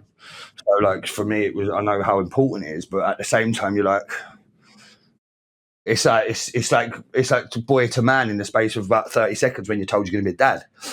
So it's very disorientating. Did it change the way you acted at all? No, but it's not. I don't say that with any pride. No, I didn't think that you were. No. Sorry, I weren't insinuating that you was, but I mean, I have to point that out because sure.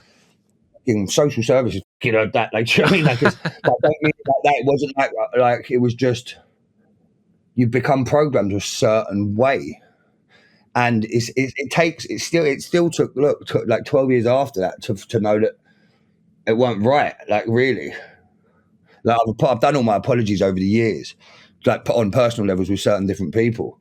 But I mean, it was at the same time, like, again, I'm quite a rare case in a sense of like my life. It's been my life forever, right? Like it's nightlife and clubs and music. It's all I really know. So and then it goes back to that thing of people letting you do this and encouraging it. So it's always like, it wasn't necessarily like I was doing things that I thought was wrong, but I mean, I thought they were right. I thought it was okay. And it's only as you get older, like it's like sort of probably the last sort of 4 or 5 years where I think about some things, I'm like, that's why when I say I've apologized to people, I'm like, man, like I'll never say it weren't my fault, but I mean, it was, there's multiple avenues to how that ran. And I'm not blaming anyone, because I'd be a pussy to try and I've never put the fault on anyone else. But I mean, it's quite a complex situation when you think about it, because I don't know anyone else about now who's had the longevity of career I've had and still be in the same position. Like, I mean, like I've been a headliner since I started. Yep. So it's like there's not really anyone I can even have in common with in that sense. I can't think of anyone. The only person I'd say is Benga, but then Benga's been sort of out of the game for nearly 10 years. So it's quite I've had a pretty mad life. Do you know what I mean? Yeah, totally. So I want to go back to that sort of idea of, you being marketed in a certain way and you being, well, in a way that's kind of actually sort of, well, as you said, quite consistent with who you are and what you want to do. But still, there's like, there's kind of, you're being presented, right, in a way you're not always completely conscious of. When do you think that, when did that start? Can you put a finger on it?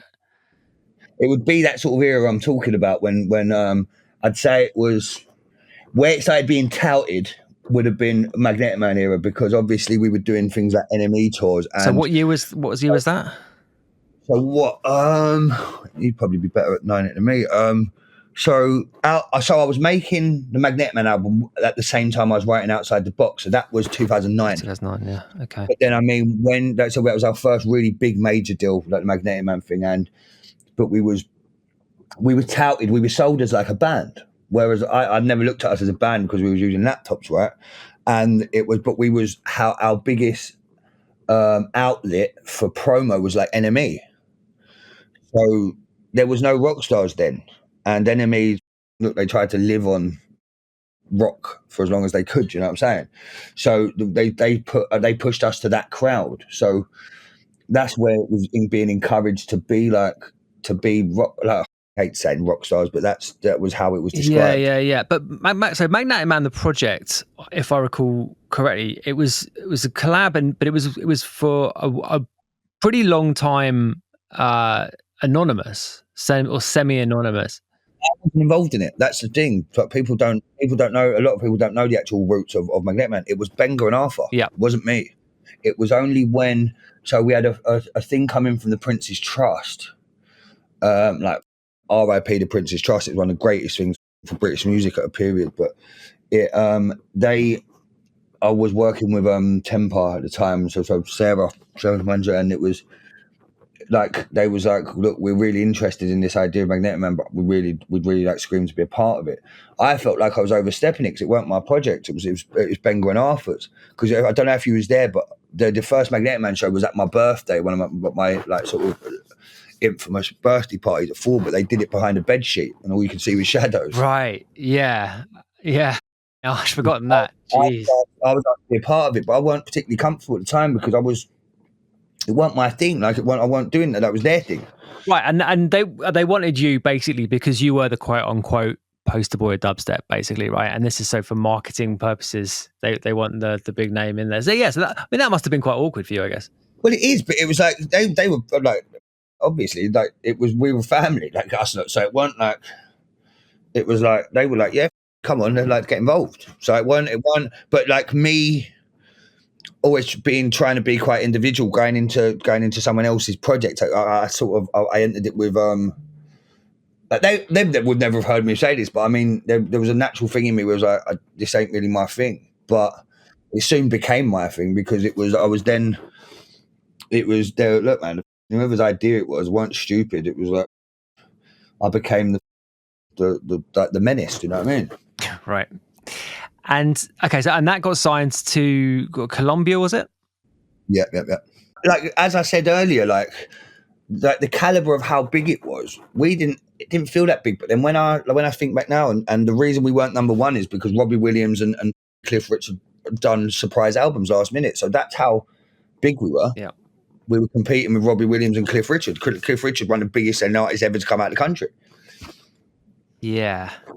Headlining like stages at festival, like it was Prodigy level big.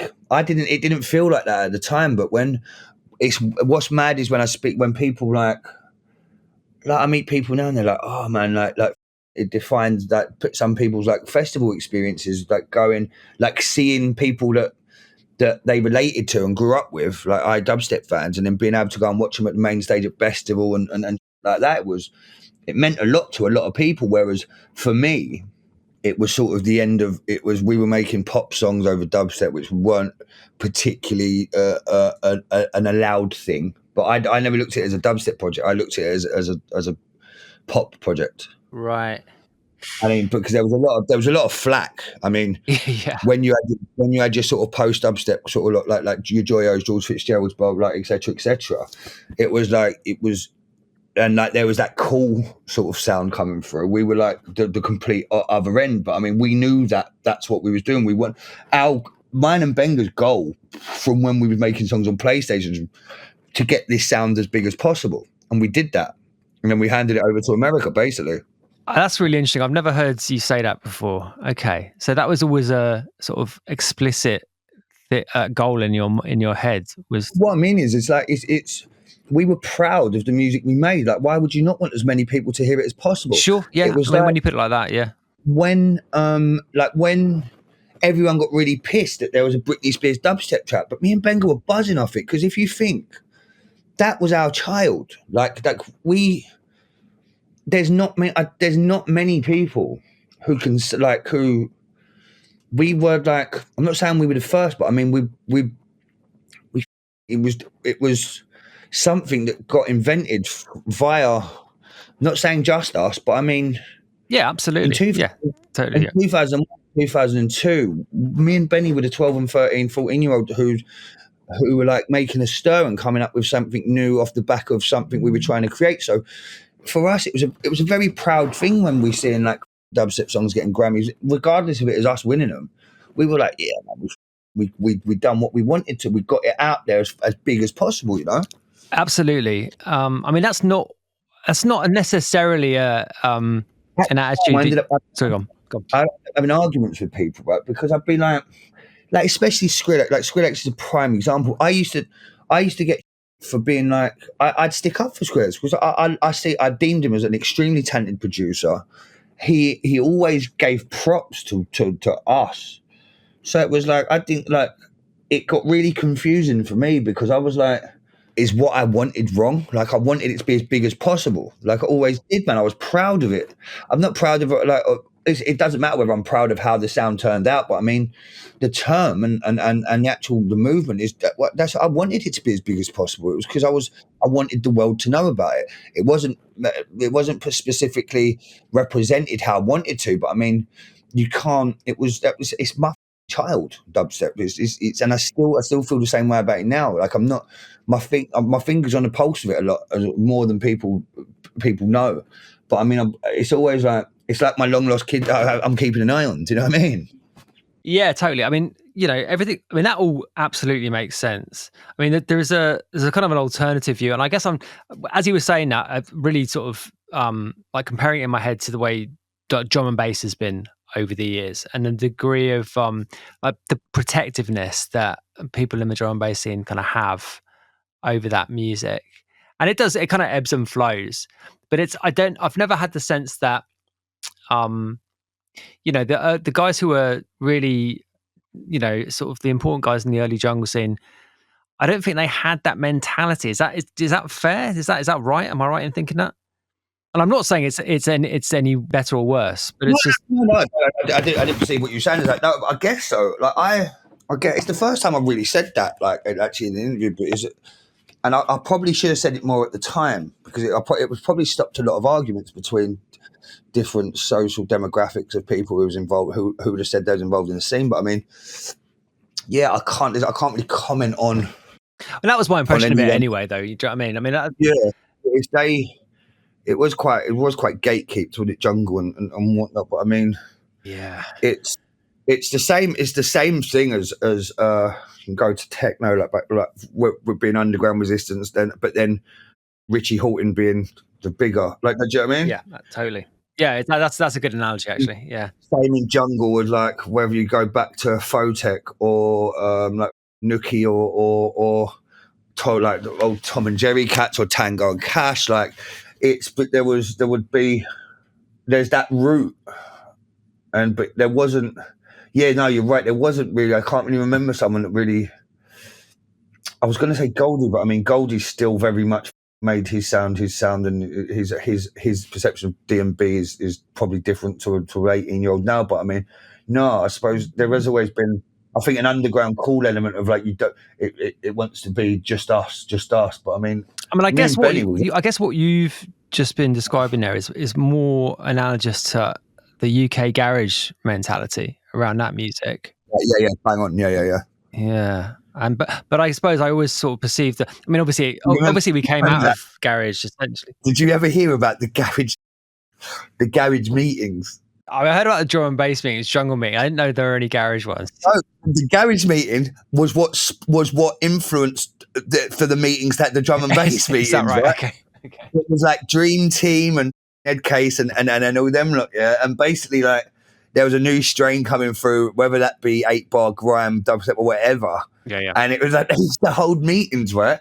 To, like, we can't let this happen. We've got to all stand firm. And, like, it's the most dad I've ever heard in my life. You know what I mean? It was like, I remember hearing about it at the time, obviously, because where I worked in the shop, in Apple, it was garage. So we would very much, we'd heard this, and it was like, it's an actual true thing, yeah. 40-year-old men standing in a room trying to stop the progression of young kids making fucking, like, it's actually still blows my mind now. It's like, yeah. And this is, look, I might get flack off a couple of people because I know some of the people who was at the meeting, right? But I couldn't give a. It was the most nonsense, like, insane thing I've ever heard of in my life. You're like, are you not for real? Like, you couldn't get more old man syndrome if you tried. Like, do you know what I mean? It's that old man shouting at cloud. You know that meme where it's Abe Simpson shouting at the cloud? Yeah. It's like, what the And that was what spawned, because that become quite sort of known knowledge like that. But then there was the drum and bass with some of the, say, older D&B lot. Then there was one. It was like, it become like a thing. It's like, oh yeah, we've got to have a meeting. Like, we run this. It's like, no, you don't. Like, no one runs anything. Like it's natural progression. I've always been very, like, I look after a lot of young producers. Like, I do as much as I can, because I come from a good stock of, like, I had people like Artwork and Danny Harrison, obviously 187 Lockdown and Ganton and Bobby Blanco, Mickey Motor, blah, blah. But I mean, we weren't about that. Like, we was actually about encouraging new generation. Like, we was the new generation that was encouraged. So when you heard about I never felt like I was as Skream and as even at the early doors, I wasn't a garage producer. I was influenced by garage, and I was trying to make garage, and Sankels come out of me. So I didn't feel particularly like affected by them doing that. It wasn't aimed at me and Benny. It was aimed at but it was more or less aimed at promoters and that, where people weren't getting the money that they used to and blah, blah, blah. So, but I mean, it's still the most ridiculous thing I've ever heard in my life. Yeah. Because the thing is, them meetings, these are like old boys. These are like parents. These are like these are fully grown men. And you're like, yo, what the are you not doing? And the thing is, when we were younger, and I was a stoner at the time, so like, this made me laugh 10 times harder than it does now. Tell me about Big Apple working there. Like, it was just, mate, it was, the thing with me was, it was the first place I didn't feel like an alien. That's the only way I can describe it. Like, when I was at school, like, everyone seemed to know what they wanted to do.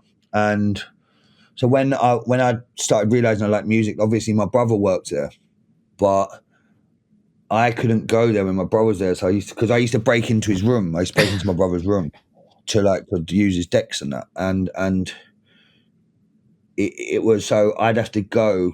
I began to buy records. This was maybe when I was definitely like 11 or latest 12. I'd have to know when he was on his lunch break. I'd go in, they didn't know who I was. No, maybe younger, because I remember getting lost in Surrey Street Market with my mum, so I must have been a bit younger. And I was buying records, but he would have gone, what are you buying records for? You've not got decks. But I used to break into his room, right? So it was when eventually, the reason I got the job there, I used to get suspended a lot at school. I think I have the UK record of suspensions. I got suspended 13 times. And but the way I used to go there. What were you getting suspended for? Like nothing. I was never like, it wasn't like horrible stuff. It was just basically I can't deal with lies. Like you see, I went for quite a lot of pressure at a young age, and then when I got to secondary school, it was like people, like when teachers lie and they go, this, like for example, like this exam when you're 10 is the most important thing of your life. It's not. Yeah. And I'd question it. I'd go, it's not the most important thing in my life. Like, this doesn't determine my future. Teachers really didn't like that. But they'd say that I was being disobedient, like I'm a dog or something. Right? Right. I went to Catholic school, and it was, I could always see through the, and that's not a problem with authority. Yeah, apparently. But it was like the things, and it's still now. I look at it when with my kids at school, and it's like, for example, like my son was 4, and I'm like, when he's just started nursery, like whatever, his first year of primary school or infant school, like the teacher said, "Oh yeah, his handwriting's not up to scratch." I said, "He's 4." Right. Yeah. They just know that like that, because it puts pressure on parents, it puts pressure on children, and blah blah blah. But it's all, ultimately they don't admit it, but it's all because of the they're going through and what they're forced to do. But if they was a lot more honest with kids, and a lot more honest with on a whole, that look, there's a higher power that's making us be cunts to you. You'd have the teachers, but kids and teachers would have a lot of better relationship. There's a lot more honest with kids, because they look at you, especially that pre-teenage, they look at you as they know more than you, and they're better. Like, they just learn from a book or whatever anyway. But when I started going to the shop, I needed to like do something with my days when I was suspended, because stupidly they used to give you the suspension letter in your hand and expect you to go home and give it to your parents, right? I sussed that first. I'm like, why the fuck would I go home and give it to mum and dad to get in trouble, you know? So what I'd do is I'd get ready for school in the morning, pretend to go to school, and then I'd just sort of walk around for a bit, like around Croydon, like just fucking whatever, like going in like games workshop, or going in like going to, you know, like game shop, like where you could go and play computer or whatever. This was before truant officers, right. So it was you could just sort of you took your tie off, took your school tie off, and sort of opened your shirt or whatever, and then so I'd just sort of mill about, and then the record shop would open. I'd sort of go in and go, "Oh, you're all right," and like this was by the time they knew I was Jack's brother, and then it'd be like, how come you're not at school? Because everyone was petrified of my dad, so they'd be scared that I'd have to lie to them and go, "Oh yeah, like it's teacher training day or whatever," but it become every other day, and they were like, but how I got the job in Apple was I was just there all the time.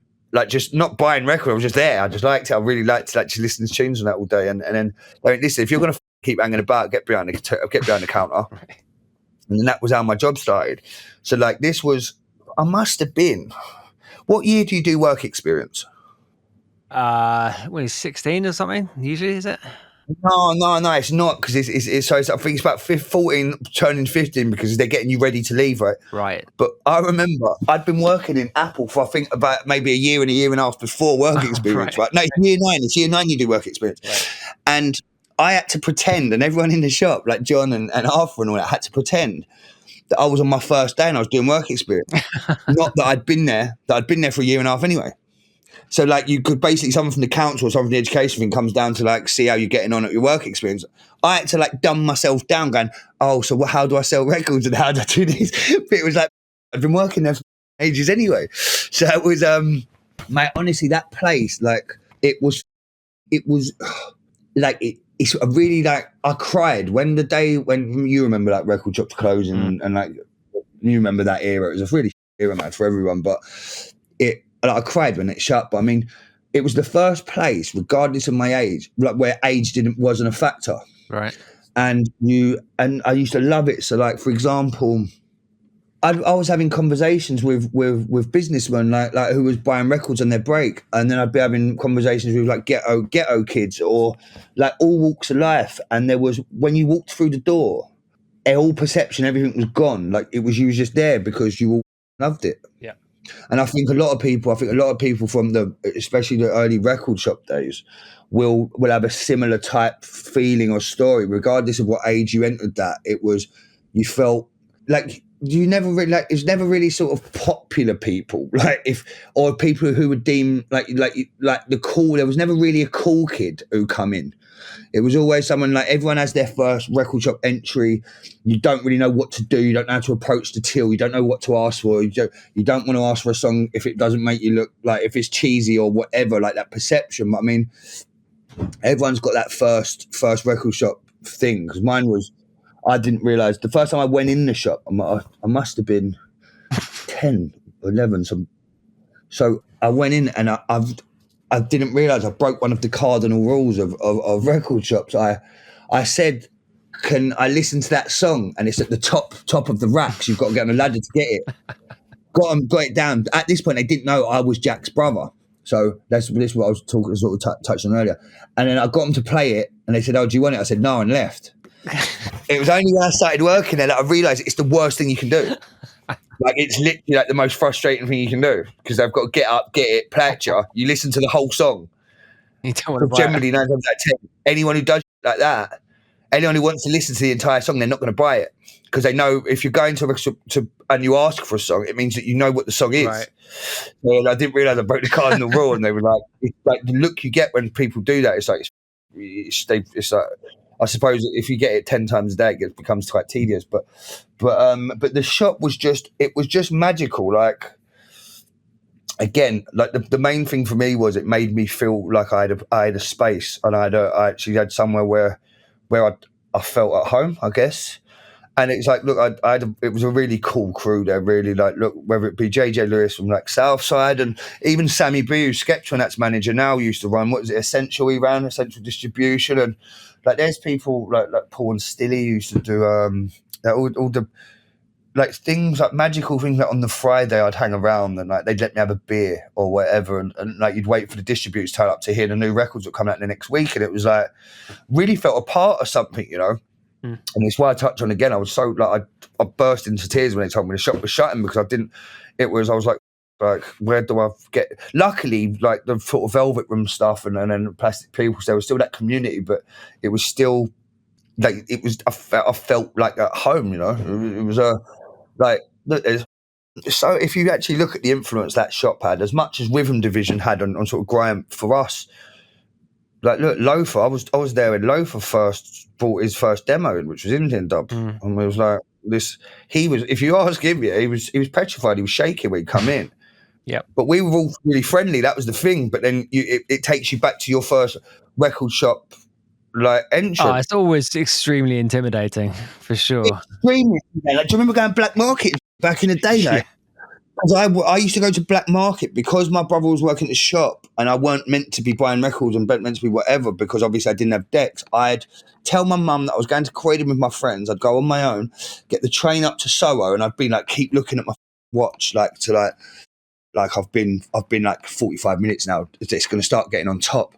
Like my mum's going to start thinking. I used to have a pager as well, like if I could, to get like my alert to go home, and it would be like, I'd be like. And like you go into Black Market, and I was used to Croydon, but it was I didn't have time to listen to anything. So it'd be like, I remember buying Super Sharp Shooter from Black Market when it first came out on white label, or like, sorry, not the original Ganja Crew press, but I mean the Zinc, you know, like the main one. And it was, I remember being like, I mean, like I'm right, like whilst also panicking, I need to get back to Croydon before my mum realises something's going on. It's like and I remember that intimidating feeling, because you're like. Because you've got the record shop connoisseurs who know where to stand and they know work there, and it's just like do you know what? It's really sad, right? That movement and scene is never going to happen again. Yeah, I mean that was the kind of question I was going to ask, actually, because I mean one of the things I've talked about quite a bit recently on the show is like how scenes develop out of really sort of quite tight geographical areas, and how lots of those kind of the opportunities have just gone. You know, whether it's record shops or I think to a large extent now, like small clubs are really under pressure, and you know the way people interact is just online, right? Going on with small clubs, it's terribly sad. Yeah. So I mean, how do you think that gets solved? I mean, can it be solved? Like in terms of like, is there an alternative that's going to create a sound, create a scene that, you know, the kind of scene that gave birth to dubstep or whatever? Discord seems to be the equivalent of a record shop now. Can that do the same thing though? Because I think no. Of course it can't. It's because the problem is that I feel like, you see, record store kids, yeah, are the equivalent of loner gamers. Yeah, where but they find their solace in online conversation and shit like that. Whereas we found it's like there's not much difference between a lot of us. Well, I really shouldn't say us, but I mean, like, I think I've known a lot of people over a long time, like yourself, and like, especially I can only ever talk about where I'm from, and there's something we'll always have in common because we all sort of came from the same thing, right? But I think we was all sort of, I think everyone found their thing of, I think when they found the record shop, because if you say you wasn't very great with chat, you didn't really need to be great with chat because you was there, but you still had something in common with everyone. Whereas maybe in your normal walk of life, you wouldn't have had anything in common with someone. Yep. So there was that thing. It was like a natural, like it was really enjoyable. Like, oh man, there's so many people I could say like who used to come in, and it was. I knew them through the record shop, and then it was when I'd get to know them and start hanging around with them. Some people in early dubstep thing, I won't mention their names because it's not it's a bit inappropriate, but I mean, I'd go, they was a different completely person in the record shop than when I got to know them and went out, and like you see the similarities in them and you, like whether it be slightly insecure, slightly like not great at conversation, but it was like that thing, everyone seemed to be super comfortable in the shop. Yeah. I'll tell you another thing. I don't know if I've ever told you this. This is just at the record shop, and I'm like, I've been telling people this recently. It's blown their minds. I've always mentioned it. Do you know I used to make ringtones, official Nokia ringtones for artwork? No, didn't know that. So if you had Daniel Bedingfield, got to get through his ringtone, I made that. Really? I made the Mentor Sounds of the Future one. I made I Got Myself Together, Dom Perignon, and I'm pretty sure I invented the monophonic spin back. Are you serious? Swear down, ask Arthur. Ask Artwork. Artwork will back me there. Okay. Mad, isn't it? Yeah. So basically, I used to make tunes on the Nokia like whilst I was making tunes at home. And Arthur was like, whenever he had a big tune coming out, he was like, "Oh, can you make this again?" I'd be like, "Yeah, boom, do it." Really, I probably owed a fucking small fortune for that. Right. Yeah, royalties. Do you get my similarity with what I say with like loner gamers and sort of early, yeah. Like I feel it really resonates. I get it. It's like when my son's at home and he's like talking to his mates on the headphones and that, and he seems a lot more confident than maybe if I threw him into a social situation with people you don't know. But I mean, that is for me, that is the record shop. It's really interesting, actually. Yeah, I totally see that. But I wonder, I mean, and maybe this exists somewhere. Maybe there's a small scene of a few people communicating like that who are swapping tunes and who are doing some really crazy. That's completely possible. I mean, that's just what I've wondered, like whether it's because I just don't think that's really emerged. I don't know if it is because there's amazing music being made. There is, but I mean, but there is a lot of like over the last. I expected it to come from lockdown, but I was very disappointed in some of my contemporaries and some people I had mad respect for, like because how buzzing I got when I was in the studio. I don't mean buzzing getting high, I mean buzzing in a good mood. How excited I was for what I was making. When I thought about certain producers that I was really into, I thought, yeah, man, I'm really excited to see what they come out with. And people were still, you realise people who were trapped in club culture and they were still making club records during lockdown when there's no clubs. Like I got a buzz off making 100 BPM ambient that goes into Esky, I don't know, whatever. But I mean, I think the normality and the boringness of a lot of music that came out of lockdown then spurred a load of generations, like, not generations, but I mean, a load of producers were like, nah, we don't want to be associated with this basic boring club music, and I've seen an influx of really good stuff, especially like the garage movement, the young garage movement, like people like your Sammy Verges, and then you've got Nicky Nares, and you've got like America has really got their finger on the pulse in creative, like original stuff. There's a lot of good coming out of the States, and the States do get bad flack, like in general. But I mean, some of the best stuff, like look, Nicky Nair is a bad boy. He is, like, yeah. And they're really open here now, which is obviously I've been playing in the States since I was 18, but like now it's really I can do me, like what I really want to do, like all over the shop when I'm DJing, and it's really accepted here more so than in the UK now.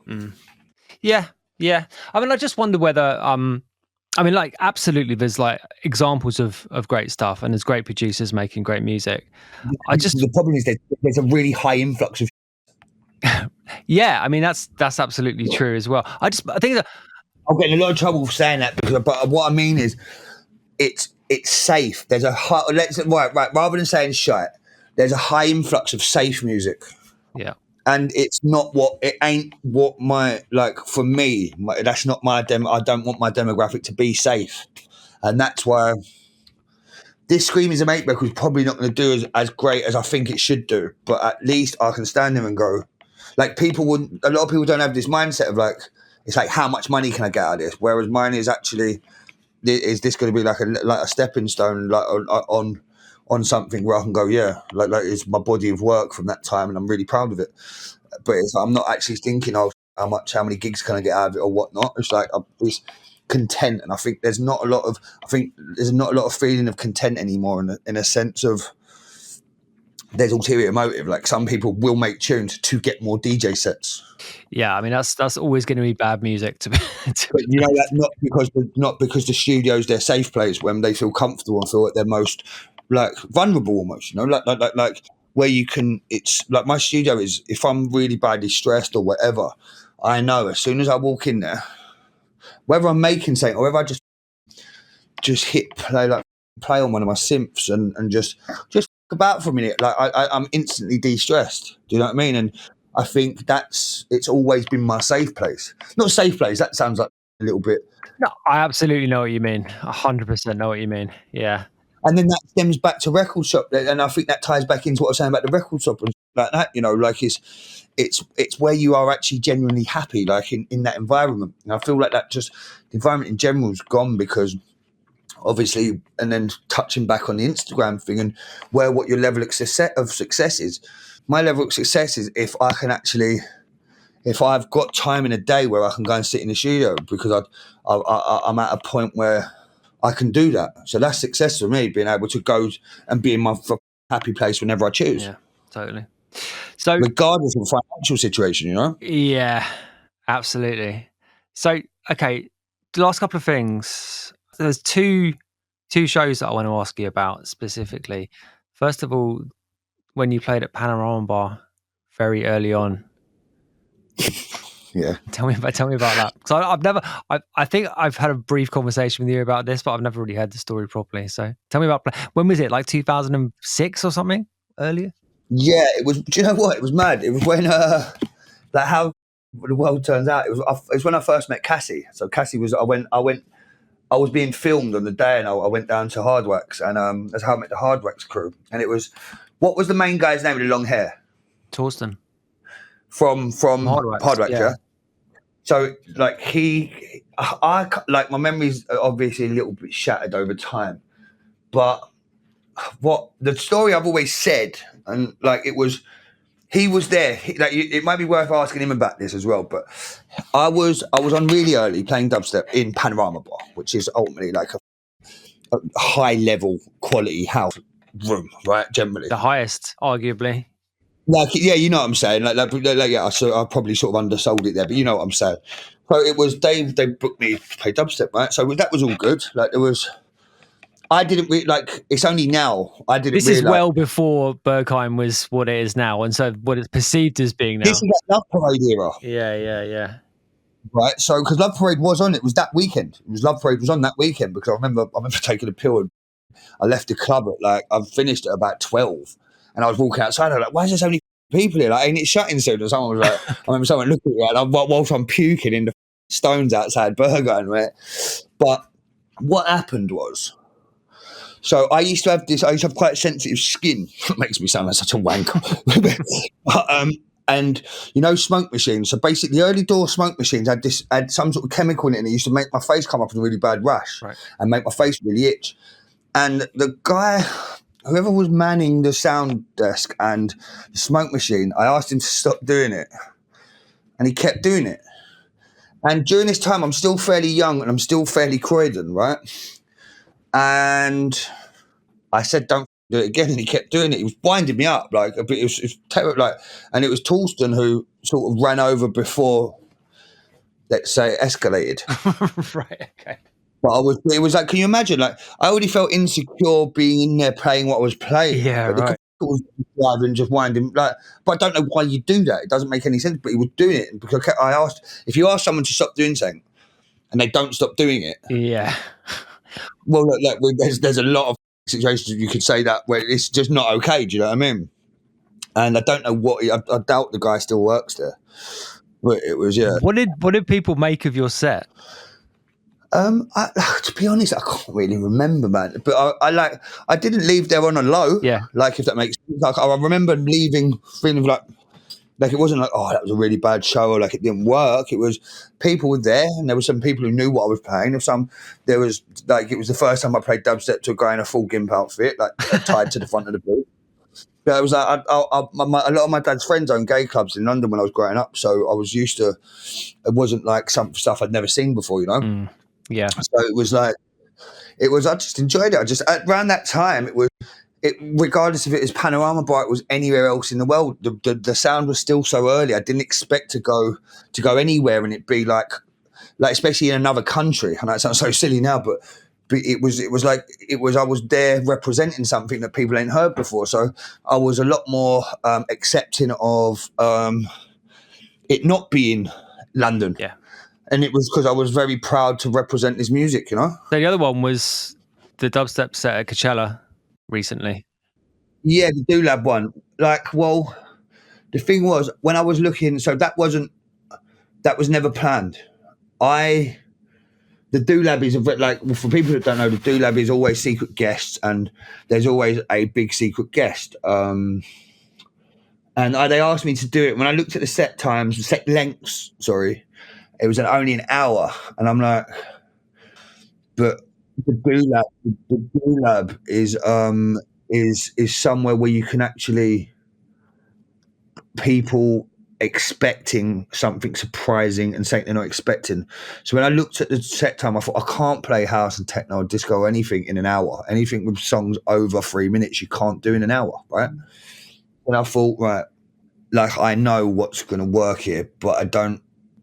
The money that I could earn in America from doing that, it would be, if I was to speak to agent or management or whatever, it would be like, this could necessarily damage the finances you could earn, blah, blah, blah. Yeah.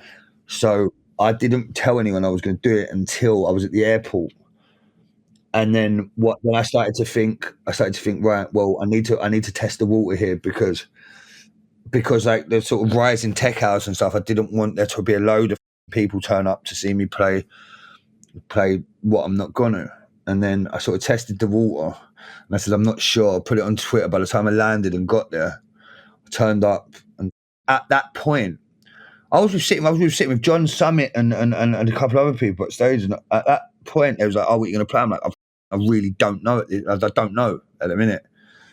And then I went out, and then the thing is, the glitch mob, like, we've got quite a long history. Like, and when I say again from that early Shambhala, it was quite an iconic year of Shambhala, 2006, 2007, because it was like I used to get pegged off with like Deadliest and No Such Thing and glitch mob. So it was like, if you played alternative bass music, you just all got thrown in together with them too. Really exciting time, actually. But then I turned up and I was like, I knew it was going to go off. Didn't realize how much it was going to go off, but also, I hadn't had sort of a full freestyle set in that context. But it was like riding a bike. Yeah. And it went like, there's that famous video of me doing so it's Freak Lane, Next Hype, and Joe Conginzi's, I think, Purple City. And it's that bit when you actually look on the stage, there's Damien Lazarus, Michael Beebe, AC Slater, there's that Danny United, and there's it was literally my history of people that I know and from different walks of life absolutely causing it. And I think it was Billboard for Coachella. I think it was Coachella week 1 or week 2, whatever. And it was the highlights were Billie Eilish and Skream at the DoLab, which is like in contrast. It's like it's pretty like. But the thing I know how things work now is, especially for a place like Coachella, that is a very contrived. Like it wasn't. I thought about it a lot, like what, and I just thought at festivals like that, it's you need to leave your name on people's lips. Yeah, ultimately that's because what it is, because especially attention span and everything shit like that now. I just thought, what can I do? And then I have to praise whoever posted that video. There's that one where AC Slater's losing his mind, right? And Chris Lorenzo, like there's a full crew there, and it's become quite famous. I did one recently at Shambhala, so I've known the crew there. They've known me through my entire career, and they do a thing called Renegade set, which is basically all the stages shut, and then you go and play a set on one stage. I was meant to play about an hour. I'd never realised I had 6.5 hours worth of dubstep on one of my keys. I ended up playing all day. I refused to get on my plane. I refused to go. And I played. It was the first place in North America, first festival in North America I played dubstep, and that was how that's where your Excisions and your Datsics and all people like that heard it for the first time. So then fast forward, I ended up playing 6.5 hours all day of like stuff, but it was stuff from like 2002 to sort of 2010. Really enjoyable actually. And there's loads of videos now, but I mean, I don't do them. I never do them. Like I get offers come in to do it, and I say no. And then it's the ones like your DoLabs, and then your like Renegade sets at Shambhala are the ones that I really enjoy, because it's not. I can approach it like actually how I used to approach it, and actually it's there because I'll present the that I love and really believe in or whatever, like, or the songs, especially now that people are actually really interested in history. So it's I can play stuff like Benga's Walking Bass from 2002, and it's a lot of early Benga stuff. That's one of my favourites, man. Boom, boom, cat. I love that step. I preferred that to half step because obviously I was a garage kid. Yeah. So it was when I'm playing stuff like that, and it blows my mind how fat it still sounds, even in where there's been so many progressions in technology and how easy it is to make stuff sound good. Some of that still sounds better than a lot of stuff today. Yeah. But it's like it's I like approaching these sets like completely blind, and because that was the vibe back then, you know. Like it's not about pre-planned sets, but I understand pre-planned sets because in an hour, and especially the impact a live performance has now on sales and whatever, I get it. But I mean, when I approach it on that sort of raggo, absolutely aggy approach where I'm like spinning out and like, you know, just that no rules. That's when I enjoy it the most. Yeah, absolutely. Anyway, man, listen, this has been great. Thanks for your time, man. It's been awesome. It's been fucking brilliant. You know what? Fucking, it's actually been really good. I just so obviously because I've known you so long. I haven't approached it with that natural thing where I'm like, this is going to be boring as. No, you know what I mean. Yeah, you know, and you're just totally, like, mate. You can. Like, there's 9 out of 10 interviews. I can write down what they're going to ask. Yeah. And it's bollocks, isn't it? Really, but it's like I really enjoyed it, mate. Thank you so much.